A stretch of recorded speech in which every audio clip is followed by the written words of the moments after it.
கர்த்தருக்கு பிரியமானவர்களே, நம்முடைய வாழ்க்கையிலே கர்த்தர் எப்படி வழி நடத்துகிறார் என்று நாம் தொடர்ந்து கற்றுக்கொண்டு வருகிறோம்.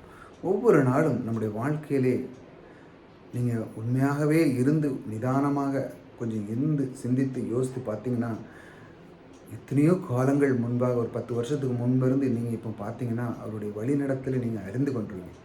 கர்த்தர் இவ்வளோ அற்புதமாக நீங்கள் கொஞ்சம் கஷ்டத்தில் இருந்திருப்பீங்க, பிறகு கொஞ்ச நாள் கழித்து அது கொஞ்சம் பெருகி இருக்கும், பிறகு அதிலிருந்து கொஞ்சம் பெருகி இப்போ உங்களுடைய நிலைமையெல்லாம் மாறி தேவன் அற்புதமாக உங்களை நேசித்து உங்களை அற்புதமாக வழி நடத்துகிற விதம் நீங்கள் அறிந்திருப்பீங்க. இப்படித்தான் ஒவ்வொரு நாளும் அவர் உங்களை வழி நடத்துகிற விதத்தை உங்களை உணர்த்துகிறார். இன்று அவருடைய வார்த்தைகளை நாம் கவனிக்கும் பொழுது தேவன் இந்த அளவு என்னை உயர்த்தியிருக்கிறாரா என்று நீங்கள் ஒவ்வொரு நாளும் உங்களுடைய உள்ளம் சந்தோஷத்தில் துள்ள வேண்டும். அப்படிப்பட்ட வார்த்தைகளை தான் நான் தினமும் கொண்டு வருகிறேன். கர்த்தர் எப்படி வழி நடத்துகிறார் என்று நாம் பார்ப்போம். பாருங்கள், நான் வானத்தின் பனகடிகளை திறந்து இடம் கொள்ளாமல் போகும் மட்டும் உங்கள் மேல் ஆசீர்வாதத்தை வர்சிக்க மாட்டேனோ என்று அதனால் என்னை சோதித்து பாருங்கள் என்று சொல்கிறார். அதாவது இந்த வார்த்தை என்பது தசம்பாகத்தை குறிக்கிறது. அதாவது ஒரு மனிதன் கொடுக்கிறதை பற்றி இதில் சொல்லியிருக்கிறது. அதாவது கொடுப்பது என்பது உன்னுடைய பலத்திலிருந்து முதல் கனி, அதாவது நீ பெஸ்ட், அதாவது உன்னுடைய தாளந்திலிருந்து பெஸ்ட்டை நீ கொடுக்கணும். கொடுக்கும் பொழுது நான் இந்த அளவுக்கு நான் உன்னை ஆசீர்வதிப்பேன் என்று சொல்லி சேலஞ்ச் பண்ணி சொல்கிறார். தேவன் என்னை சோதித்து பார் சொல்லுது. வேறு எந்த இடத்துல நீங்கள் பார்த்தீங்கன்னா பைபிளில் இந்த மாதிரி ஒரு வார்த்தை இருக்காது. இந்த இடத்துல மட்டும்தான் என்னை சோதித்து பார் அப்படிங்கிறது. தேவனை சோதிக்கிறதற்கு நமக்கு ஒரு வாய்ப்பு கொடுக்குறார். பாருங்கள் எப்படி கொடுக்கிறதை பற்றி சொல்லுகிறார். இந்த உலகத்திலே கொடுங்கள் அப்பொழுது கொடுக்கப்படும், இது ஒரு பிரமாணம். இந்த பிரமாணத்திலே இந்த உலகத்தில் எல்லாருக்கும் இது சமமாக வைத்திருக்கிறார். எல்லாரும் அந்த மதம் இந்த மதம் மற்ற மொழிகள் எதுவுமே கிடையாது. கொடுங்கள் அப்பொழுது கொடுக்கப்படும், இது எல்லாத்துக்குமே இந்த பிரமாணம் இயங்கி கொண்டிருக்கிறது. அப்படித்தானே? இந்த பிரமாணத்தை ஒரு மனிதன் செய்யும் பொழுது, இந்த பிரமாணத்தை ஏற்கும்போது எந்த ஒரு மனிதனாலும் சரிதான். ஏனென்றால் இந்த உலகத்தில் இந்த கொடுங்கள் கொடுக்கப்படும் என்றால் இப்போ ஒரு விவசாயி இருக்கிறான்னு வச்சுக்கோங்களேன். அந்த விவசாயி என்ன செய்கிறான்? முதல்ல அவன் தன்னுடைய நிலத்திலே விதைகளை விதைக்கிறான். விதைத்தும் பொழுது அவன் என்ன பண்ணுறான்? மறுபடியும் அதை விதைத்து அதை அறுப்பதற்கான காலத்தை அவன் கொண்டு வருகிறான். விதைக்கிறான், அறுக்கிறான். அவன் என்னத்தை விதைக்கிறான்? இப்போ ஒரு நெல்லை விதைக்கிறான், கடலை விதைக்கிறானா, இல்லை கோதுமை விதைக்கிறான், ஏதோ ஒன்று செய்கிறான்னா வச்சுக்கோங்களேன். அதை திரும்ப அவன் அறுவடை பண்ணுகிறான். அதை விதைத்ததை அவன் அறுவடை பண்ணுகிறான். அப்படித்தான் தேவன் சொல்லுகிறார், நீ கொடு.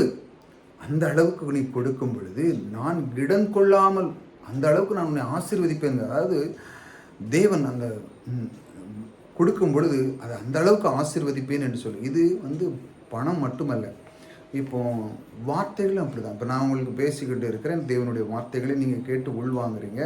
உங்களுடைய வாழ்க்கையிலே செழிப்பு உண்டாகும். நான் விதைக்கிறேன், நான் அறுவடை செய்கிறேன். நீங்கள் அதை உள்வாங்கி தேவனுக்குள்ளே அந்த வார்த்தைகளை உங்கள் உள்ளத்திலே விதைக்கிறீங்க, நீங்கள் அறுவடை செய்கிறீங்க. நீங்கள் எப்பொழுது இந்த வார்த்தையிலிருந்து வெளியே எடுத்து வீசிட்டீங்களோ, இல்லை எனக்கு தேவையில்லை, இந்த வார்த்தை எனக்கு வேண்டாம் அப்படின்னு நீங்கள் வீசிட்டீங்கன்னா அது அந்த இடத்துல கனி கொடுக்காது. இந்த பிசாசு என்ன பண்ணுறான்னா, நீங்கள் தேவனுடைய வார்த்தைகளை கேட்டு உள்ளத்தில் வைக்கிறதுக்கு முன்பாகவே அவன் வெளியே தூக்கி போட ஆரம்பிச்சிருவோம். எப்போ உள்ள இதயத்துக்குள்ளே நீங்கள் வைக்க ஆரம்பிச்சிட்டிங்களோ அப்போ எடுக்க முடியாது அவனால். சும்மா மேலோட்டமாக சிலவங்க சபைக்கு சும்மா மேலோட்டமாக கேட்பாங்க, வாங்குவாங்க வார்த்தைகளை.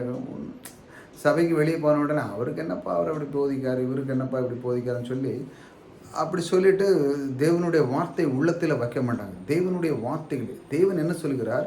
அந்த வார்த்தை, அதாவது வானத்தின் பலகணிகளை திறந்து இடங்கொள்ளாமல் போகும் மட்டும் உண்மையில் ஆசீர்வாதத்தை வர்த்திக்க மாட்டேனோ அப்படின்னு சொல்லு. அதாவது நீ இந்த வார்த்தைகளை கேட்டு அதன்படி நீ கொடு என்று கொடுக்கப்பட்ட அந்த பிரமாணத்தை நீ செய்யும் பொழுது நான் உன்னை செய்ய மாட்டானா?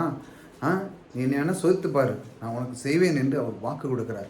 இந்த கொடுக்கிறதிலே அந்த அளவுக்கு இந்த மாதிரி இந்த கொடு என்று கொடுக்கறது இது ஒரு விதமான இந்த ரீதி, அதாவது இந்த உலக வாழ்க்கையில் இதுதான் இப்படி பேட்டர்னில் தான் நடந்துகிட்ருக்கு.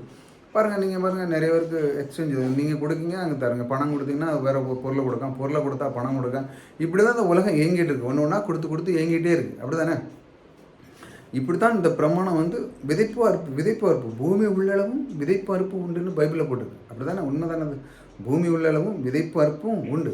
இதுதான் ஒரு மனிதன் புரிந்து கொள்ள வேண்டும். புரிந்து கொள்ளலைன்னா அவனுக்கு கொஞ்சம் கஷ்டம். நிறைய பேர் என்ன நினைப்பாங்க, இந்த பிரமாணத்தை விட்டு வேற எங்கேயாட்டு இதுக்கு முதல்ல நம்ம பணத்தை சுருட்டி மூட்டை கட்டணும், மூட்டை கட்டி மேலே உட்காந்துக்கிட்டு நாயா பைசா யாரும் கொடுக்கக்கூடாது, எதுவுமே செய்யக்கூடாது. ஆனால் தேவன் சொல்லுவார், கொடுக்கும் பொழுது நான் உனக்கு பலகனி இது திறந்து ஒன்று இடம் கொள்ளாமல் போக முடியும். அதாவது நீ 10 ரூபாயா 1000 ரூபாய் விதைச்சின்னா அதற்கு மேலாக 100 மடங்கு 10,000 மடங்கு தேவன் அந்த அளவுக்கு இடம் கொள்ளாத அளவுக்கு உன்னை ஆசீர்வதிப்பேன், நீ வேணா சோதித்து பார் அப்படிங்க. எவ்வளோ சேலஞ்சை சொல்லுது, வேணா சோதித்து பார், நான் உனக்கு ஆசீர்வதிக்கிறேன்னு சொல்லி.